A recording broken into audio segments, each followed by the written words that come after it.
In this video, we're going to be transitioning to hyperbolic geometry. So, hyperbolic geometry. And if you're watching the playlist that I have on this, remember that you can watch the videos that start with the number 0, and then you can switch to this. But if you watch the ones numbered 1, those are for Euclidean geometry.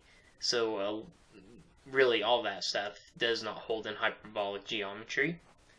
But to start out hyperbolic geometry, we need to go over axiom or postulate, whichever one you want to call it, 2.000. And anything I have in this playlist numbered 2.NNN will be for hyperbolic geometry, so that won't hold in most geometries outside of hyperbolic. Some might just get lucky and hold. And this is going to be the hyperbolic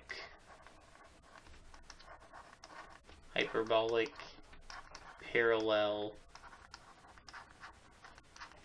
axiom. And we abbreviate this by HPA. That's something we'll be using quite often. And it says that given a line and a point not on the line,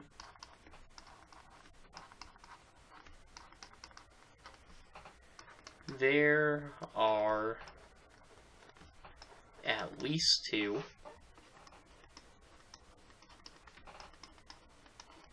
lines through the given point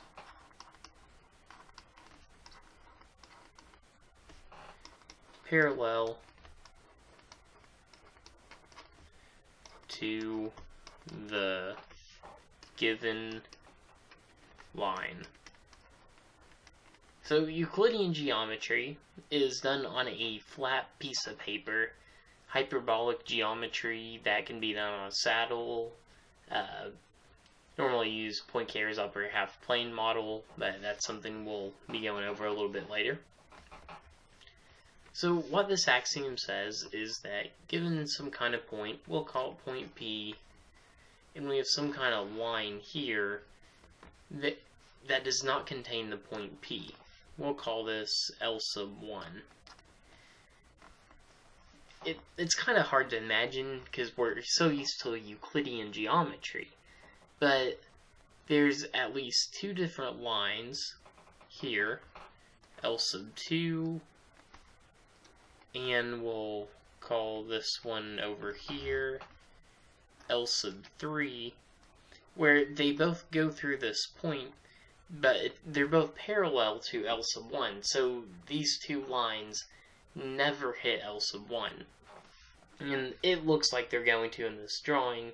That's because you're so used to Euclidean geometry that you'll eventually get used to the hyperbolic geometry. And results that aren't contained inside this axiom are, let's see. So results from axiom, we'll say to be proved later,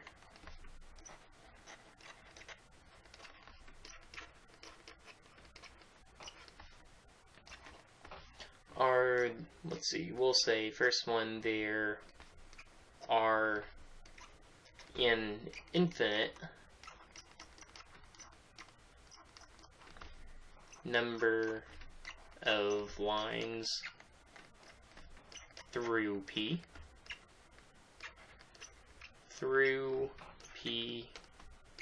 and parallel to L sub 1. Which that seems kind of odd, but there really are an infinite number of lines. We'll go over the proof of that later. We only say at least two inside the axiom because we like the axioms to give as little information as possible. Then we want to prove as much as we can. And the other result that I think is just mind-blowing is that the angle sum of a triangle is less than 180 degrees. You may remember from a proof that we did in these 0.NNN videos where I proved that it's less than or equal to 180 degrees.